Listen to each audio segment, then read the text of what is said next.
teman-teman, hari ini aku kedatangan tamu istimewa dari Universitas UNEP Kediri, UNP ya. Di sini ada Mas Husni sebagai perwakilan dari Mas Husni, Dinas Pariwisata. Ya Allah, ngomong tak keliru. Karena saking bahagianya, jadi hari ini anak-anak aku kenalin juga produk dari Muzada dan mereka sekarang sedang menikmati keistimewaan, kemanfaatan dan keenakan dari madu Muzada.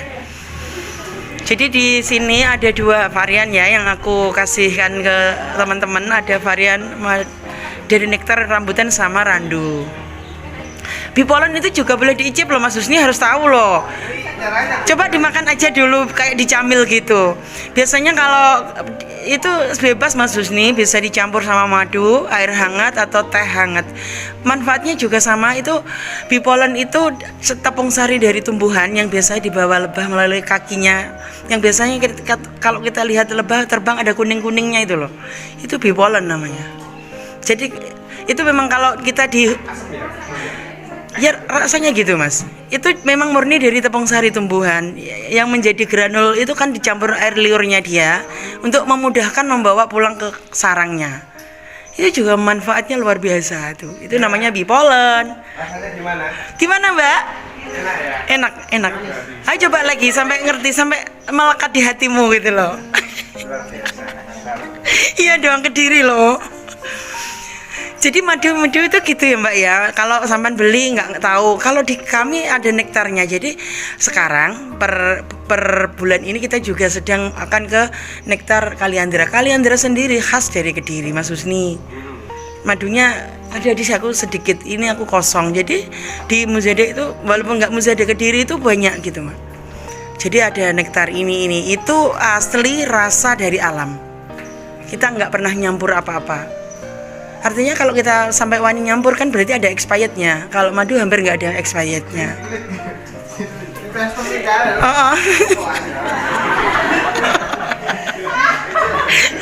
Yang tester yang itu say. Iya, yang monggo Bu. Gak apa-apa Mas Husni buatin Mbak.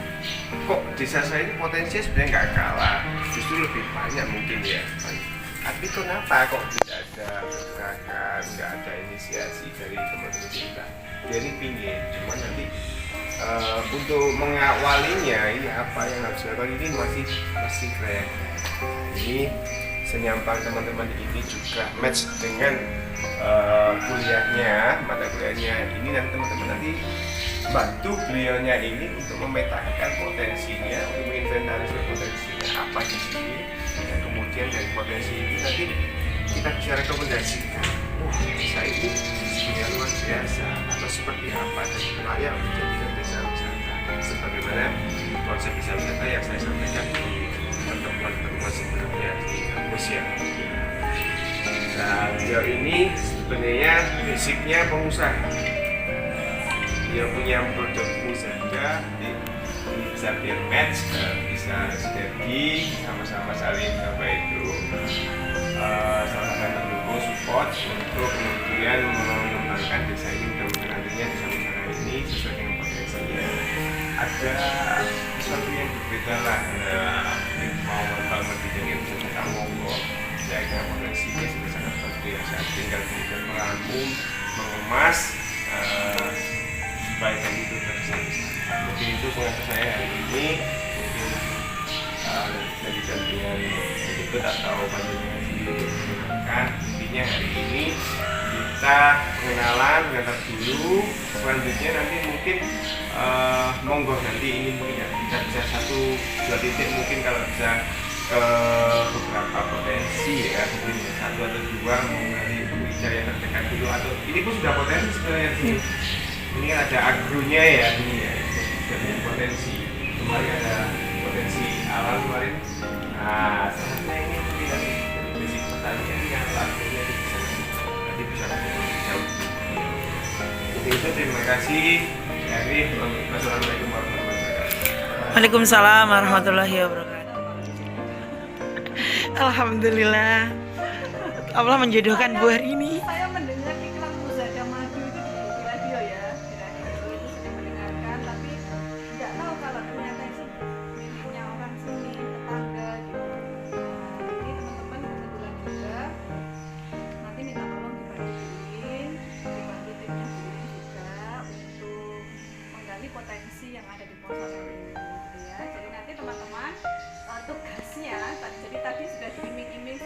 Pak Husni. Selanjutnya nanti teman-teman, hari ini kita akan mendengarkan dari Bu Ulin dulu ya, produk-produknya dan lain sebagainya. Semua ini adalah untuk mendukung desa wisata. Kemarin kita sudah dapat materinya. Nah, nanti kita akan dibagi menjadi 6 atau 5 kelompok seperti itu. Nah, kelompok-kelompok ini nanti akan bekerjanya mandiri teman-teman. 1, 2, 3, 4, 5, 6, ada 6 kelompok. Nah, nanti kelompok-kelompok ini bekerjanya mandiri. Mulainya nanti adalah sekitar hari Selasaan gitu ya, karena Senin saya baru ngasih surat untuk teman-teman bisa ke desa ya. Jadi nanti bersama Bu Ulin, tekniknya, metodenya nanti snowball drawing seperti biasanya kita pakai waktu matchingkan dulu. Jadi nanti dari Bu Ulin, misalnya nanti oh ternyata kelompok saya dan tim kelompok saya mendapatkan tema potensi wisata.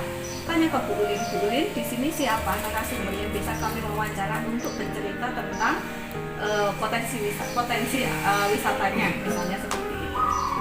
Jadi nanti rumahnya di mana dan lain sebagainya. Jadi Bu Ulin ada narasumber utama, nanti akan ada banyak lagi narasumber lain yang akan menjadi gurunya teman-teman di lapangan, selama di lapangan. Data yang dicari sebanyak mungkin dan nanti dikemasnya dalam bentuk profil, dalam bentuk profil. Jadi nanti luarannya besar ya, besar. Ini nanti kita menyusun sebuah profil desa wisata, diajukan seolah-olah nanti benar-benar diajukan. Nanti kita nggak usah mikir ngajaknya gimana, itu urusannya Bu Ulin ya.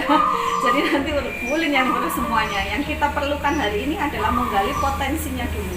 Jadi apa saja dari segi, misalnya dari segi budaya, apa saja yang ada di Pasaran ini.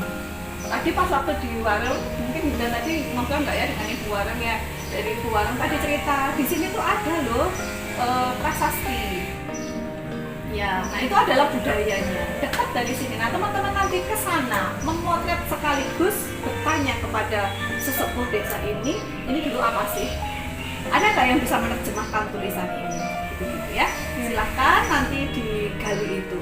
Nah, silakan membagi 6 kelompok dulu. Kelompoknya yang pertama itu adalah potensi alam, mungkin boleh direkam, dicatat potensi alam, potensi budaya dan mitologi, karena saya nggak ngetik ya.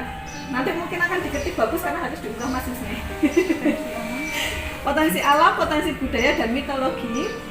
Karena di sini masih kental banget dengan mitologinya, gitu teman-teman. Ada lesung yang nggak bisa dipindah kemana-mana ya Bu Lin? Iya bener. Lesung nggak bisa dipindah kemana-mana guys. Jadi lesung itu dulu pernah mau dipindah, kembali lagi ke tempat semula secara mistis.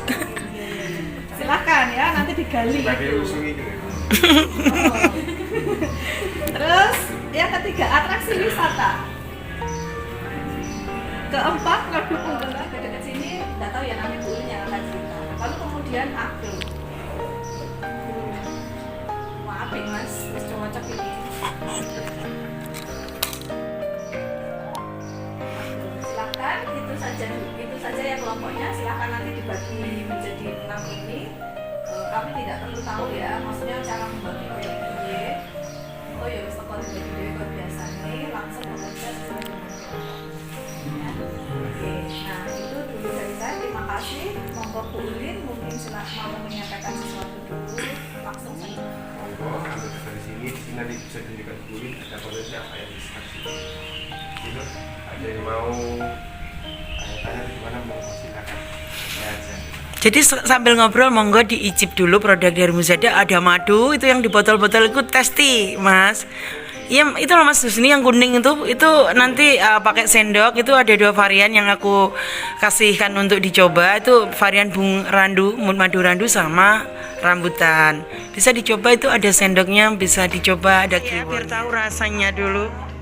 Nah itu kemarin itu yang itu dari Gus Gendeng. Ya udahlah tak ngejimat. Oke Gus. Bedanya apa? Itu hanya mungkin karena aku juga suka budaya, tak bikin kayak itu loh Mas, itu kan abjad Jawa. Aku jenis madunya itu isi rambutan. Cuma itu apa ya, kemasanku gitu loh Mbak Bu. Jadi ada yang 100 ml, 150 ml, ada yang model apa ya yang masih jadul, klasik juga. Pokoknya tergantung permintaan gitu loh. Ada yang suka paket hemat 1 literan juga saya sediakan. Terus murah-murah, untuk jenengan murah banget. Murahnya Kok malah harga sih? Ya Allah, alhamdulillah, makasih Mas Husni. Wisata kami.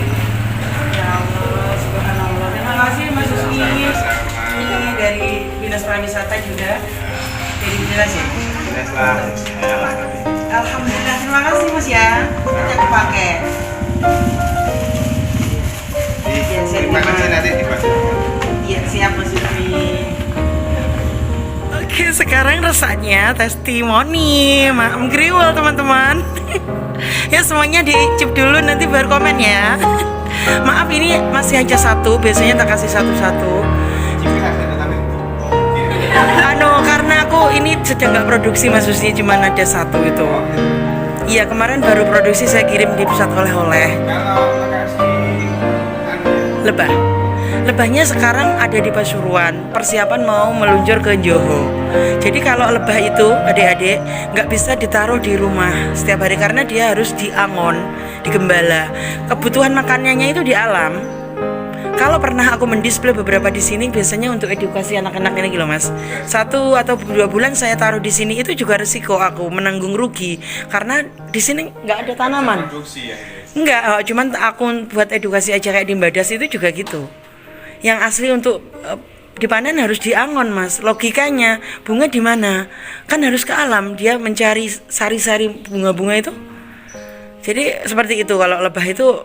Jadi kan ada waduk yang istilahnya dipakan ya apa istilahnya? Dipakan. Dipakan ya. Iya. Terus ini enggak. Ya itu tadi Mas, kalau yang saya kata jenengan rasakan tadi rasa-rasanya beda kan? Lidah kita nggak bisa bohong kan bahwa rasanya mengandung rasa khas memang kayak bunga, kayak rasa buah. Tapi kalau yang maaf yang nggak pernah diangon biasanya nggak ada rasa gitu loh Mas. Manis gitu aja. Manis gitu karena untuk asli dari bunga. Itu Mas logikanya. Seperti itu bipolen juga nggak mudah, kita dapatnya harus kita angon ke tempat yang memang ada potensi bipolen. Bunga jagung yang banyak.